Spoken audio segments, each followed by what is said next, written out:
Hello guys welcome back to our channel Rahul dot Mohit. तो আজকে আবার নতুন ব্লগ নিয়ে এসেছি। তো এটা ব্লগ নয়, লাভ স্টোরি পার্ট 2 তোমাদের রিকোয়েস্টে। তো আমরা কিছুদিন আগে পার্ট 1 দিয়েছিলাম। তো তোমরা কিছুদিন বলতে 2 মাস আগে, তো অনেক লেট করে দিয়েছি, তার জন্য সরি। কারণ ও কাজে ব্যস্ত থাকে, আমিও কাজে ব্যস্ত থাকি, তো ঠিকঠাক টাইমই হয় না ব্লগ দেওয়ার। তো এবার থেকে চেষ্টা করব কন্টিনিউ ভিডিও দেওয়ার। তো আজকে তোমাদের রিকোয়েস্টে আমরা পার্ট 1 দিয়েছিলাম। তো তোমরা সবাই কমেন্টে বলেছিলে যে দাদা পার্ট 2টা কবে আসবে। তো আজকে তোমাদের সবার রিকোয়েস্টে পার্ট 2টা তোমাদের সাথে শেয়ার করছি।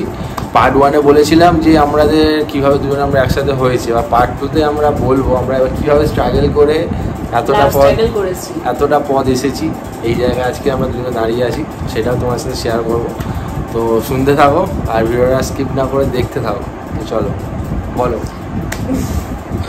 তো লাস্ট পার্ট 1-এ বলেছিলাম যে ওর সাথে আমার কীভাবে দেখা হয়, কীভাবে আমরা রিলেশানে আসি। এবার আমার তোমাদেরকে বলবো রিলেশানে মানে আসার পরে আমাদের সাথে কী কী হয়েছিল।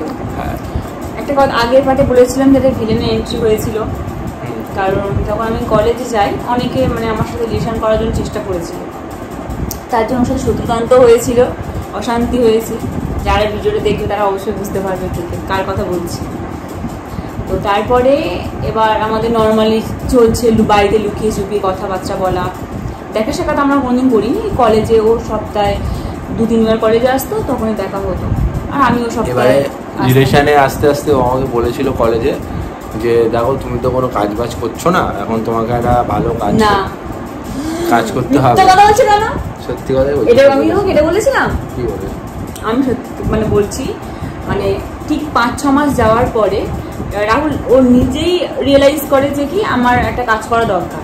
মিথ্যা কথা বলবে না, আমাকে নিজে বলেছিল। ও আমাকে বলেছিল কি যদি তোমার এখন আমরা রিলেশনে আছি ঠিক আছে, যদি তোমার বাড়িতে বাই চান্স জানতে পারে তখন তোমার বাড়িতে আমি কোন মুখে যাব বা কোন মুখে আমি কোনো কাজ বাজ করবো না, আমি তাহলে এখন কাজ চেষ্টা করি। তো কলকাতা পুলিশের ফর্ম বেরিয়েছিল, সেগুলো চেষ্টা করেছে। আর্মিতে ওটা নাকি না, আর্মি না, পুলিশের ফর্মটা ফিল আপ করতে ছিল না, আরও অনেক কিছু ফর্ম ফিল আপ করেছি। তো সেইগুলো তখন কোনো কাজে হয়নি, মানে কাজ মেলেনি, মানে সেগুলো করে কোনো লাভ হয়নি। তারপরে একটা প্রাইভেটে জব পাইও। হ্যাঁ, তো সেটা তখন কলেজে সেকেন্ড ইয়ার পড়তেও ছেড়ে দেয়। হ্যাঁ, তখন সেকেন্ড এক্সাম দিয়ে ছেড়ে দেয়, পুরো কলেজ কমপ্লিট ওর এখনো হয়নি। তো তারপরে ও যেরকম নর্মালি কাজ করতো, এবার আমি নর্মালি কলেজে আসতাম, টিউশনে আসতাম। তো সেখানে ও কী করতো, সপ্তাহে একদিনও ছুটি থাকতো কাজের, ওখানে ও একটা দিন আসতো দেখা করতে। ওই কলেজে আসতো, সোনারপুর স্টেশনে আমাকে ট্রেনে তুলে দিত। ওই বাড়িতে ওই যতটুকুনি কথা হয় ততটুকুনি কথা, বাদ বাকি ফোনে কথা। আমার আগে ছুটি থাকতো শুক্রবার করে, আমি সেকেন্ড ইয়ার অবধি পড়েছি। তারপরে একদিন কি দুদিন হয়তো কলেজে এসেছি, তারপর কাজটা যখন পেয়ে যায় তারপর আমি কলেজে আসিনি। ওই প্রতিদিন কলেজে আসতো, আমি ওই কাজের ফাঁকে যদি যেদিন কাজে ফাঁক পেতাম ও যেদিন আসতো সেদিন আমি আসার চেষ্টা করতাম। আর ছুটির দিনগুলো তো মাস্ট আসতামই, ও আসতো ওই দিন করে। ওই দিনটা একটু স্পেশাল ছিল, দুজনে মিলে একটু সারাদিন মানে সারা সপ্তাহ পর একদিন দুজনকে কাজে দেখা। মানে ওই কি আমি ক্লাসে অনেক ক্লাস হয়ে যাওয়ার পর ক্লাস থেকে যখন বেরোতাম ওই আধ ঘন্টা 1 ঘন্টার মতো মানে যাতায়াত করতে, মানে সোনারপুরে আসতে বা স্টেশনে দাঁড়িয়ে কথা বলতাম। তখন আমার গাড়িও ছিল না, ওই অটোয় করে আসতাম, দুজনে অটোয় করে যেতাম, গিয়ে স্টেশনে দাঁড়িয়ে কথাবার্তা বলতাম, ওকে তুলে দিতাম। এইভাবেই বেশ কিছুদিন চলছিল। চলতে তারপর হঠাৎ একদিন ওর সাথে আমার রাত্রেবেলা ফোনে বাড়িতে ছাদে কথা হচ্ছে, ও বাড়িতে ছাদে কথা বলছে, আমিও বাড়িতে ছাদে কথা বলছি। এবার কথা বলতে বলতে এখন হঠাৎ ওর ফোনে অটোমেটিক রেকর্ডটা অন হয়ে না ভুলভাল বলছি আমার ফোনে না, ব্যাপারটা আমি বলছি কি হয়েছে। আমার না ফোনটা মানে আমার বাবা বলেছে কি যে ফোনটা মানে কলেজে যাওয়ার সময় মানে যখন উচ্চ মাধ্যমিক দেওয়ার পর বাবা আমাকে ফোন কিনে দিয়েছিল। এবার তারপরে কি হয়েছে, এবার 1-1.5 বছর হয়ে গেছে। তো আমার ফোনটা পড়ে গেছিলো, ফোনের কিছু একটা খারাপ হয়ে গেছিলো, যার জন্য মা বললো কি এই ফোনটা তাহলে বিক্রি করে দিই, 2-2.5 টাকা চা দেবে, তার সাথে আর কিছু টাকা দিয়ে ভালো একটা ফোন কিনে দেবে। তো আমি সে রাহুলকে এবার সেদিনকেই মানে রাস্তা মানে আমাদের ওখানে রাস্তার কাছে আর বাবা দাঁড়িয়েছিল, আর যে নেমে বলেছিল ফোনটা সে নিতে এসেছিলো। তখন ওর সাথে আমি ফোনে কথা বলছিলাম মেসেজে। এবার মেসেজে কথা বলতে গিয়ে এবার আমার ভাই এসে বলছে কি বউ তুই ফোনটা আমাকে দে, আব্বা বলেছে যে রাস্তায় আছে ওখানে দিতে, মানে লোকটা দেখবে। তো আমি সঙ্গে সঙ্গে কী করেছি মেসেজগুলো ডিলিট করে দিয়ে দিয়েছি ফোনটা। এবার রাহুল তো জানে না, হঠাৎ করে ভাই এসে বলেছে তাই ফোনটা কেটে দিয়েছিলাম। দিয়ে এবার রাহুল আমি ভয় পাচ্ছি বাই চান্স যদি ও ফোন করে ফেলে বা কিছু করে ফেলে। এবার কি হয়েছে, আমি আমার তখন ফোনটা নিয়ে যখন চলে যায়, তারপর ওকে জানানোর জন্য আমার ছোটো কাকার বউ মানে আমার ছোটো মা কাছে ফোনটা চেয়েছিলাম। মানে ডাইরেক্ট ওর নাম্বারে ফোন করতে পারবো না। আর আমার বেস্ট ফ্রেন্ড ছিল মৌমিতা, মানে এখন বেস্ট ফ্রেন্ডই আছে। তো ওকে আমি ফোন করেছিলাম আমার ছোটো মার নাম্বার দিয়ে। আমি বললাম যে একটু রাহুলকে ফোন করে কনফারেন্সে নেই, আমার ফোনটা এরকম বা বলছে যে বিক্রি করে দেবে, তাহলে রাহুলের সাথে কথা বলে দিয়ে ও যদি বাই চান্স ফোন করে তখন একটা বাজে ব্যাপার হয়ে যাবে, জানাজানি হয়ে যাবে। একটা বাজে কথা আছে, মানে যখন ও আমাকে ফোন করে কনফারেন্সে নেয়, আমি ভিডিওটা হয়তো আমার শ্বশুরমশাই দেখবে, আমি সবাইকে গালও দিয়েছিলাম, ঠিক আছে, যে ফোনটা এখানে বিক্রি করে দেবে, এ করে দেবে, মানে পাগল যেন হঠাৎ করে কেন বিক্রি করে দেবে। হ্যাঁ, তো তারপরে সেই সব আমি বলতে দাও, আপনি বলবেন। তারপরে কি হয়েছে, ছোটো মার ওই ফোনটা দিয়ে মৌমিতার সাথে কথা বলে তারপরে ও মৌমিতা রাহুলকে ফোন করে কনফারেন্সে নেয়। এবার আমি ফোনে কথা বলতে বলতে মানে ভাগ্যে কি, তো কথা বলতে বলতে কানটা লেগেছে বা কিছু লেগে মানে আমাদের রেকর্ডিংটা অন হয়ে গেছিলো। তো আমি খেয়ালই করিনি যে কীভাবে রেকর্ডিংটা অন হয়ে গেল। এবার আমি নর্মালি কথাবার্তা বলে ওকে জানিয়ে দিলাম যে আর ফোন করো না, আমি যখন ফাঁক পাবো তোমাকে একটা মেসেজ করবো, নয়তো কল করবো, তুমি এখন আর ফোন করবে না। তো ব্যাস হয়ে গেল। তো তার মধ্যে এবার আমার ফোনটা কথা বলে, বেশি কথা বলিনি, মমির সাথে কথা বলে তারপর দিয়ে দিয়েছি ছোটো মার কাছে ফোনটা। এবার রেকর্ডিং হয়েছিল আমি জানি না সেটা ছোটো মার ইচ্ছে করে রেকর্ডিং অন করেছিল না, মানে অটোমেটিক হয়তো ফোনে মানে রেকর্ডিংটা অন থাকতো, যে কথা বললে যে রেকর্ড হয়ে যাবে এরকম ছিল, কি আমার কান থেকে হয়ে গেছে এটা আমি জানি না, তো ওরকম হয়েছে। এবার তারপরের দিন যাই না, এবার আমি সকালবেলা হয়েছে ওকে জানিয়ে দিলাম সকালবেলা। আমার ছোটো কাকা, এবার আমি আমার আব্বা আমার মা একটা ঘরেতে ছিলাম, তারপর নর্মালি কথা বলছিলাম, কথা বলতে বলতে এবার আমার ছোটো আব্বা এসে বলছে, এবার এইসব ব্যাপারে বলছে যে আমাকে বলছে কার সাথে ফোনে কথা বলছিস, কে ছেলেটা, কার সাথে। এবার কিছুটা না জানার ভান করছিলাম, ঠিক আছে বুঝতে না পারে। তো এবার মেন ব্যাপার হলো কি, ফোনে শুনে নিয়েছে ছোটো কাকা রেকর্ডিংটা পুরো। আমার ছোটো মা আমাকেও জানি না, আমার আব্বাকেও বলি না, আমার মাকেও বলিনি, ডাইরেক্ট ছোটো কাকাকে বলেছে। তো ঠিক আছে, ছোটো কাকা এসে আমার বাবাকে বললো যে কি ওইরকমভাবে ছেলে বলছে, ছেলেটার ব্যাপারে বল, ছেলেটা কোথায় বাড়ি, কে, আমি সব কিছু বলে দিয়েছি। আমাকে যখন জিজ্ঞাসা করেন সব কিছুই বলে দিয়েছিলাম, ওর সাথে আমার কীভাবে পরিচয়, ও হিন্দু ছেলে বা সব কিছু। তো ছোটো কাকা আমাকে বললো কি, আর মানে সেরকম একটা ফ্যামিলি থেকে বলেন হিন্দু ছেলের সাথে রিলেশন কোনো ফ্যামিলি মেনে নেয় না, কেউ চাইবেও না যে আমার একটা মুসলিম মেয়ে একটা হিন্দু বাড়িতে বউ হয়ে যাক। তো সেরকম অনুযায়ী আমার বাড়ির লোকেরা মানে ওর বিরুদ্ধে গিয়ে আমাদের ডিসিশনের এগেনস্টে গিয়ে এবার আমার কী করলো, আমার বাবা ফোনটা আমার কাছ থেকে কেড়ে নিয়ে পুরো নিজের কাছে লকারে রেখে দিয়েছিল, আমার কলেজে আসা পুরোপুরি বন্ধ করে দিয়েছিল। তারপর ওর সাথে আমার প্রায় 2-3 মাস তো হবেই, কোনো দেখা সাক্ষাৎ নেই, কোনো কথাবার্তা, মানে কথাবার্তা কি হতো মানে 1 সপ্তাহ বাদে ও আমাকে ফোন করেছিল ওর মার না কার ফোন থেকে জানি না, মানে মার ফোনটা কি, মানে আমার মা একটু বোকা তো বুঝতে পারে না, ছাড়ো ওখান থেকে ফোন করে বলেছিল যে রাহুল, যে আমার বাড়িতে এই সিচুয়েশন, তুমি যে কোনো পারো আমাকে সেখান থেকে নিয়ে যাও, ওকে বলেছিলাম। কিন্তু ব্যাপারটা হয়েছে কি, এবার আমার তখন ম্যাচুরিটি বয়স হয়নি, মানে ওরও হয়নি আমারও হয়নি, মানে যদি আমরা পালিয়েও যেতাম তখন ব্যাপারটা অন্যরকম হয়ে যেত, মানে থানা পুলিশ ব্যাপারটা হয়ে যেত, কারণ অ্যাকচুয়ালি আলাদা কাস্টে, ও আলাদা কাস্ট, আমারও আলাদা কাস্ট, আমারও বয়স হয়নি, ওরও বয়স হয়নি। তো সেই ক্ষেত্রে আমি ওকে একটা কথাই বলেছিলাম যে দেখো একটু চেষ্টা করো যে একটা বছর ম্যানেজ করার জন্য, মানে তখন ওর বয়স যেটা ছিল আমার বয়স যেটা ছিল 1 বছরের ডিফারেন্স ছিল। তো ও সেখান থেকে ও তখন আমি শুধু ওকে এই কথাটা বলেছিলাম, ও সেই কথাটা আমাকে ভুল বুঝে ও ফোন মানে বন্ধ করে দিয়েছে, ঠিক আছে, মানে আমার সাথে কথা বলা পুরো বন্ধ করে দিয়েছিল 1 সপ্তাহ। তারপর যাই না কি ব্যাপারটাই বলছি, আমার বাড়িতে যখন জানাজানি হয়, এবার আমার ছোট আব্বা আমার আব্বা মানে সবাই আমাকে মানে ভয় দেখাচ্ছিল যে এক্ষুনি বিয়ে দিয়ে দেবো, পড়াশোনা বন্ধ করে দেবো বলতে দাও। এবার আমার কি হয়েছে, আমার কলেজের সমস্ত বই চলে, বাবা বলছে আমি এক্ষুনি পুড়িয়ে দেবো এরকম বলছে, ঠিক আছে। এবার আমি তো খুব কাঁদছিলাম, এবার আমি তো মানে বাবা বলছে কি তুই ওরকম বিয়ে করে নিলে, এই সিদ্ধান্ত নিয়েছি তোকে কলেজে পাঠানো ভুল হয়েছে, স্বাভাবিক, ওটা গার্জেন সাথে যতটা বলা দরকার বলেছে। এবার আমি ভাবছি আমার পড়াশোনাটা না বন্ধ হয়ে যায়, যেরকম গ্র্যাজুয়েশনটা কমপ্লিট করা হয়নি তখন। এবার আমি ওটা ভাবছিলাম যে পড়াশোনাটা আমার বন্ধ করে দেবো না, কিন্তু না, বন্ধ করেনি। এবার 1 মাস 2 মাস পরে আমার এক্সাম ছিল। এবার 1 মাসের মাথায় এবার আমার ছোট আব্বা মা এসে বললো কি, কেন একটা লাইফ নষ্ট করবি, যা হওয়ার হয়ে গেছে, গাড়ি রেখে এক্সামটা দিই, গ্র্যাজুয়েশন অন্তত কমপ্লিট করবি।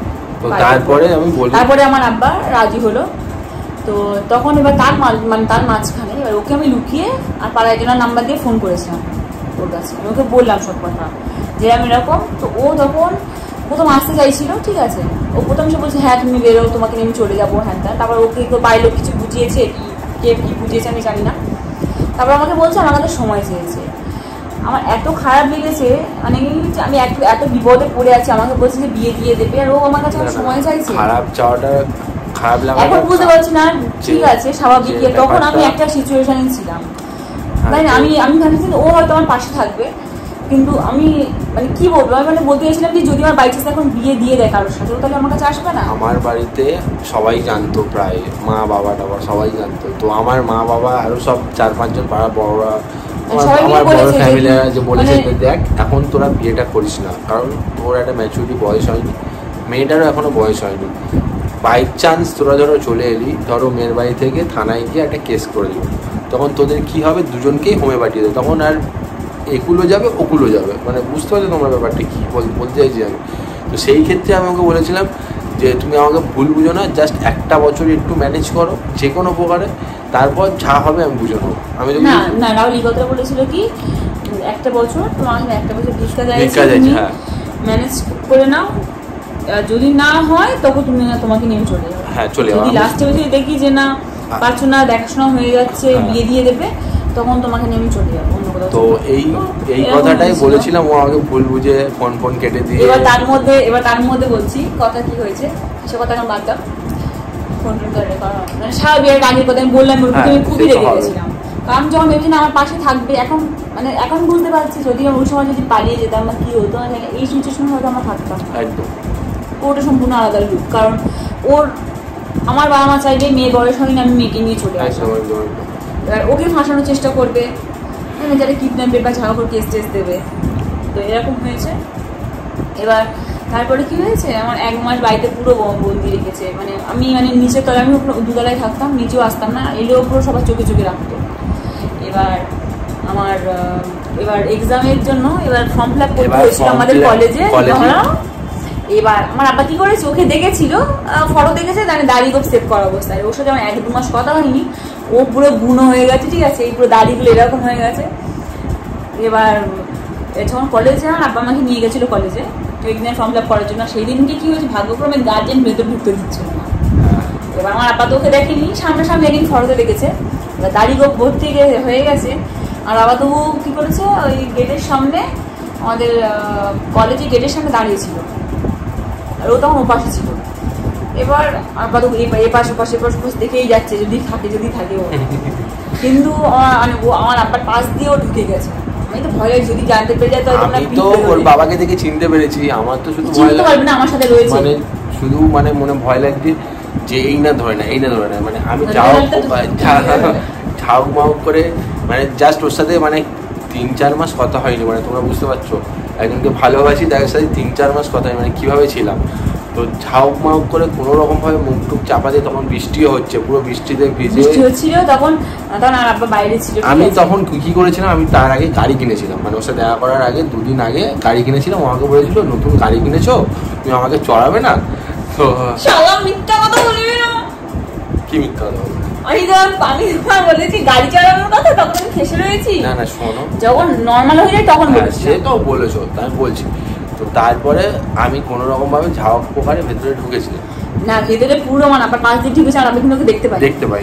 এবার আমরা গেটের ভিতরে ঢুকে দিচ্ছি না, স্টুডেন্ট অ্যালাউ করছে, ও তখন ওকে তো চেনে না কলেজে, ও ঢুকে গেছিল।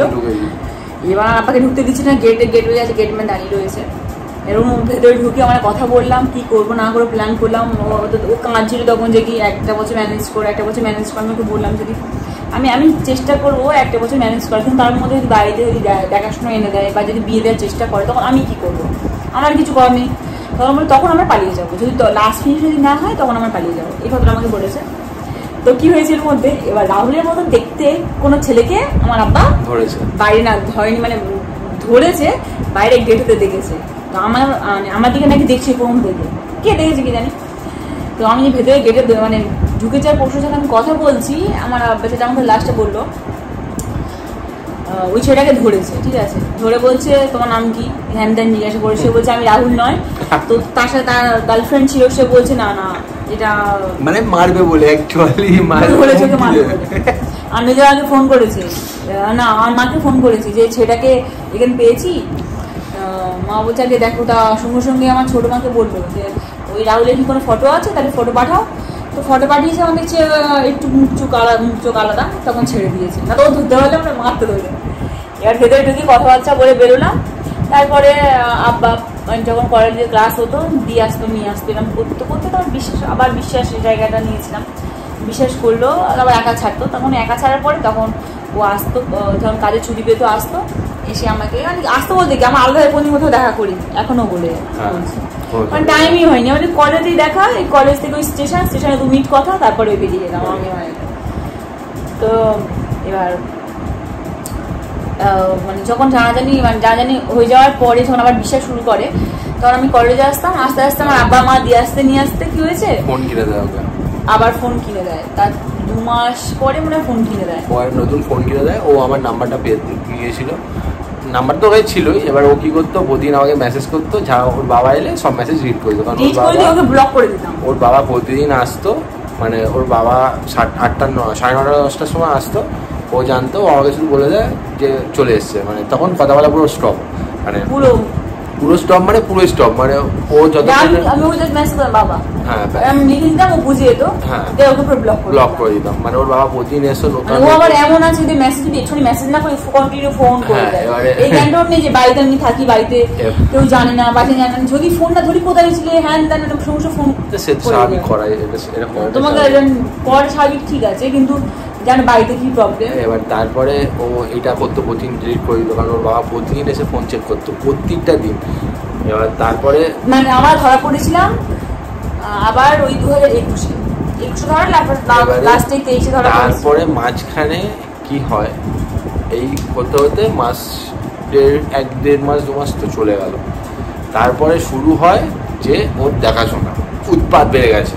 না দেখাশোনাটা 1-1.5 মাস কোথায়, মানে ওই আমরা 21-এ জানাজানি হয়েছে, 21 গেল, 22 গেল, 23-এ লাস্টে, 22-এ লাস্টের দিক থেকে নভেম্বর থেকে দেখাশোনা শুরুর কথা হবে। তখন ডাউট করতো, মানে ওই ওর সাথে আমরা রাতে কথা বলতাম, ঠিক আছে, তখন মানে কেউ শুনতে বা কি ওই তখনই ডাউট করতো। মানে ওই ফোনটা পাওয়ার পরে 1 বছর মতো ঠিকঠাক চলেছিল, মানে কেউ বুঝতে পারিনি।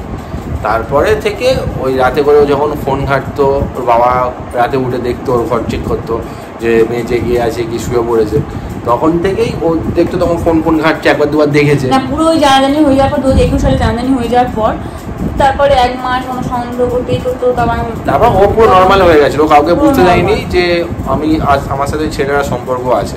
ওর বাড়ির লোক সবাই এত বাড়াবাড়ি করে বেশি কথা বলার, মানে বেশি কথা বললে স্বাভাবিক, যারা বেশি রাজ্যে বেশি কথা চোখ মুখে এফেক্ট করে, বুঝতে পারবে। আমি নর্মালি কেমন আছি আমি এইটা তুমি জানো, ব্যাস, আর বেশি কথা বলার দরকার। এবার তারপর 1 বছর যখন, মানে ওই 1-1.5 বছর যখন কেটে যায়, তারপরে শুরু হয় ওদের বাড়ি দেখাশুনো করার উৎপাত। ঠিক আছে, কি বলবো, মানে প্রথমে ওদের বাড়ির পাশে একজন আছে, নাম বলবো না ওই ভিডিওতে, সে ওর বাবাকে সবসময় বলতো তোমার মেয়েকে ভালোবাসি, এই করি সেই করি, হ্যান ত্যান, তোমার মেয়ের জন্য আমি রাজপ্রসাদ বানাবো, বাংলো বানাবো, তোমার মেয়ের জন্য এই কিনে দেবো, এই কিনে দেবো, হ্যান ত্যান কত কিছু বলতো। ওর বাবা সেটা শুনে এসে স্বাভাবিক, না আমাদের ওখানে যে বিয়ের কথা বলতো, সে তো বলবে, আমি পছন্দ করতাম না সেটা। এবার হয়তো অনেক কিছু থাকতে পারে। এবার আমার মেজো আব্বা বলতো যে মোহিনীকে এত ভালোবাসি, রাজি হয়ে যা, বিয়ের কথা। আর আমার বাবা বলতো কি আমার মেয়ে যেখানে পছন্দ করছে না, জোর করে বিয়ে দেওয়া যায় না, ও গেলে জোর করে চলে আসতে পারবে, বিষ খাবে, এরকম। ও যখনই আমাকে বলতো না, আমার গা পিটি চলে যেত, আমি বলতাম মনে করতাম সালাদের দলকে মারবো, সালা বিয়ে খালি বিয়ে। আমি ওকে সবসময় বলতাম যে তুমি কোনো রকমভাবে রাজি করাও, মানে রাজি হও না, সবসময় বলো যে আমি এখন বিয়ে করবো, আমার পড়াশোনাটা করছি, তারপরে ছাপার ইচ্ছা করো। এমন করবে বলে আর মিথ্যে কথা বলবে। তো তারপরে এই করতে করতে প্রথমে গেল, তো ফের আবার একটা ওর মা দেখাশোনা হয়েছে ওর নাকি। দেখাশোনা বলতে এটা কিন্তু একটা বাস্তব কথা। আমাকে বিয়ে দেওয়ার জন্য মানে পাড়াতে মানে অনেক বলতো তোর মেয়ে জন্য এই ছেলেটা ভালো, এই ছেলেটা ভালো, প্রায় ডাক্তার বা পুলিশ বা কিছু এরকম দেখাশোনা আসতো, আবার ব্যবসা করে। সবাই পাশ সবাই বলে কি এত ভালো ভালো দেখাশোনা আসে তোর মেয়েকে কেন বিয়ে দিস না। এবার আমি না বলি, এবার আমার বাবা মাকে আমাকে থোড়ি বিয়ে দিতে পারে। আমি বলি না, কলেজ গ্র্যাজুয়েশন কমপ্লিট হবে, তারপর আমি নিজের পায়ে দাঁড়াবো, তারপর আমি বিয়ে করবো, এটাকে বিয়ে করবো না। এখনকার প্রায় জামানো অনুযায়ী আজকে বিয়ে করছে, কালকে ডিভোর্স হয়ে যাচ্ছে। আমি নিজের পায়ে দাঁড়াবো, তারপর আমি বিয়ে করবো, এটা বারো ঘন্টা, ঠিক আছে। তো নানা রকম আমি কথাবার্তা হতো। এবার দেখাশোনা ঠিক যে দেখাশোনার কথা বলেছে, কিন্তু একটাও দেখাশোনার বাড়িতে আসেনি। এবার লাস্ট বাড়িটা যখন আমি চলে আসি, দেখাশোনার আসার ডেট কালকে, আমি আজকে চলে গেছি, এরকম হয়েছে। কারণ মানে তখন সেই ঘটনাটা পরে বলবো, লাস্ট স্টোরি পার্ট 3-তে বলবো, এখন বলবো না। তো এখন এইভাবে আমাদের স্ট্রাগল চলেছে। তো তারপরে এই দেখাশোনা হতো, আমাকে বারবার ফোন করে বলতো রাহুল তুমি আমাকে একদম যত শীঘ্র পারে নিয়ে যাও, ঠিক আছে। তো আমি তখন বলতাম যে তুমি ঝাওক করে ম্যানেজ করো, কারণ একটা বছর তো আমাদের ঝাওক করে পার করতেই হবে, ঠিক আছে। না করলে বয়স তো যেহেতু হয়নি, তখন বয়স হয়ে গেছিল, বয়স হয়ে গেছিল, মানে ওর বয়স হয়নি, মানে আমার বয়স হয়ে গেছিল, আমার বয়স হয়ে গেছিল, ওর বয়স হয়ে গেছিল, আমার 1 বছর ডিফারেন্ট। হ্যাঁ ঠিক। তো ও আমার বয়স হয়ে গেছিল তখন, কিন্তু ওর 21 মানে 21 বছর 21 প্লাস হতে হবে। হ্যাঁ, তো আমি ওকে তখন বলেছিলাম, ও মানে তখন বারবার আমাকে খুবই চাপ দিত, মানে চাপ বলতে কি ও ওখান থেকে বেরিয়ে আসার চেষ্টা করতো যে তুমি কবে নিয়ে যাবে কবে নিয়ে যাবে। আমি শুধু বলতাম নিজে বলতিস আমাকে, আমি তো বলতাম তুমিও তো বলতে। আমি মাঝখানে এটাও বলেছিলাম যে ঠিক আছে আমি কোর্ট থেকে মানে শুধু বলতে আমি মানে চলে আসা তখনই বলতাম, যখন কেউ বিয়ের কথা বলতো না, আমার মাথা যেন পুরো খারাপ হয়ে যাওয়ার মতো, মানে এত চিন্তা থাকে এখন কি কার সাথে বিয়ে দিয়ে তখন কি হবে। আগে থেকে প্ল্যান করে রাখা উচিত, আগে থেকে রেজিস্ট্রি করে রাখতে, তাহলে বিয়ে করতে পারবে না, এইসব প্ল্যান হতো। তো এইভাবে কাটতে থাকে প্রায় 2 বছর, 1.5-2 বছর কেটে যায়। এইভাবে শুধু চলতে থাকে, একবার করে দুঃসংবাদ আসে, কখনো কখনো ভালো সংবাদ আসে, মানে বলতে আতঙ্কে থাকতাম, মানে নরমালি ঠিক আছে, আবার কিছু পর কেউ আর বিয়ের কথা বলি, আমার মাথায় মাছ পড়ে যাবে, ব্যাস। তা আমার মাথায় এবার চিন্তা, করে কাঁধ বড় আছে। এবার আমারও চিন্তা হতো, আমি সবসময় চিন্তা থাকতাম, কাজ বাজ করতাম যে এইভাবে হয়ে গেলে কী হবে, আমি কী করে থাকবো। তো এই করে করে প্রায় 1.5-2 বছর কেটে যায়। তারপর ফের হঠাৎ 1.5-2 বছর কেটে যায়, অশান্তি ঝগড়া গেছে, দুজন মিলে ঝগড়া করে। তারপর ফের হঠাৎ আবার শুরু হয়, ওর বাবা ফের জানতে পারে। আচ্ছা, লাস্ট পার্টে। তো এইভাবেই কেটে যায়, এইভাবে আমাদের এই মাঝখানে এত ভাঙন ধরেছিল, এইভাবেই এন্ট্রি হয়েছিল। তো আর তারপরে আর বেশি কিছু বলবো না, আজকে ভিডিওটা অবধি থাকবে, ঠিক আছে। দেখা হবে নেক্সট কোনো ভিডিও, মানে পার্ট 3-তে দেখা হবে। নেক্সট ভিডিও আনতে পারি, আর রাহুলের ছোট কাকার দেখাশোনার ভিডিও আনতে পারি, এটা এখন পরে কাকাইয়ের বিয়ে। তো পার্ট 3টা খুব তাড়াতাড়ি নিয়ে আসবো। তো তোমরা ভিডিওটা কেমন লাগলো অবশ্যই কমেন্টে জানিও, আর প্রচুর শেয়ার করো, কারণ দেখছি অনেক ভিউজ কমে যাচ্ছে আগের থেকে। আমি জানি এটা আমাদের জন্যই হচ্ছে, কারণ আমরা রেগুলার ভিডিও দিতে পারছি না, যার জন্য তোমরা মানে অ্যাক্টিভ থাকছো না আমাদের অ্যাকাউন্টের মানে আইডির উপরে। তো তোমরা ভিডিওটা দেখো প্লিজ, আর সবাই শেয়ার করো। সত্যি তো বলতে আগে তো মানে থাকতাম, ও বাড়ি থাকতো, মানে আমি রেগুলার বাড়ি থাকতাম, ও আসতো সন্ধ্যাবেলা ঘুরতে যেতাম। আমার কাজের টাইম হয়ে গেছে 10টা 10:30 বেজে বাড়ি আসতে, ও আমার তো আগে চলে আসে, কিন্তু টাইমের ব্যাপারে তো না, তো আমার শরীর দেয় না। সত্যি কথা বলতে কাজ করে স্যার ভিডিও করার ইচ্ছাই লাগে না, মনে হচ্ছে না শুয়ে পড়ি। আজকে এখন ভিডিও করছি তো, এখন কটা বাজে তোমাদেরকে দেখিয়ে দিচ্ছি। এখন 12:30 1টা বাজে, 1:37 বাজে, 37 বাজে। আবার সকালে উঠবো, রান্না বান্না করবো, কাজ করে আবার কাজে যাবো। তো যাই হোক, তোমাদের জন্য ভিডিওটা আনলাম, তোমরা সবাই রিকোয়েস্ট করেছো। তো ভিডিওটা ভালো লাগলে অবশ্যই একটা লাইক করে দিও, কমেন্ট আর প্রচুর শেয়ার করো, কারণ তোমাদের ভালোবাসা পেলে আমরা শান্তি। তো তোমাদের ভালোবাসার জন্য আজকে আমরা এই জায়গাটায় আছি। খুব ভালো লাগে, আমরা এই ভিডিও দিনে বলে অনেকেই বলো যে আপনি কেন ভিডিও দিচ্ছ না, দাদা দিদি কেন ভিডিও দিচ্ছ না, তো এইসব কারণে ভিডিও দিচ্ছি না, টাইম হয়ে উঠছে না। আমরা চেষ্টা করবো মানে একটা জায়গায় দাঁড়াতে গিয়ে একটু তো মানে কি বলবো, স্ট্রাগল করতে হবে। তো তোমাদেরকে হাত জোড় করে কষ্ট বলছি করতে হবে, আমার চেষ্টা করবো তোমরা রেগুলার ভিডিওটা শেয়ার না হোক, সপ্তাহে একদিন একটা করে ভিডিও দেওয়ার চেষ্টা করবো, যাতে অ্যাক্টিভ থাকতে পারি তোমাদের সাথে। কারণ মানে তো এই তো 2 মাস হয়ে গেছে ভিডিও দিয়ে, তোমার সাথে কোনো অ্যাক্টিভ নেই, মানে শর্টস ছাড়ছি ব্যাস। তোমাদের ভালোবাসাটাও প্রয়োজন, আর আমরা তো ভিডিও দেবোই, তোমাদের ভালোবাসা পেলে আমরা তোমাদের পাশে আছি। তো আজকে ভিডিওটা এই অবধি। ভিডিওটা ভালো লাগলে অবশ্যই লাইক, কমেন্ট আর প্রচুর প্রচুর প্রচুর শেয়ার করে দিও। দেখা হবে নেক্সট কোনো ভিডিও, পার্ট 3 খুব তাড়াতাড়ি চলে আসবে। এখন টাটা, বাই বাই সবাই, গুড নাইট।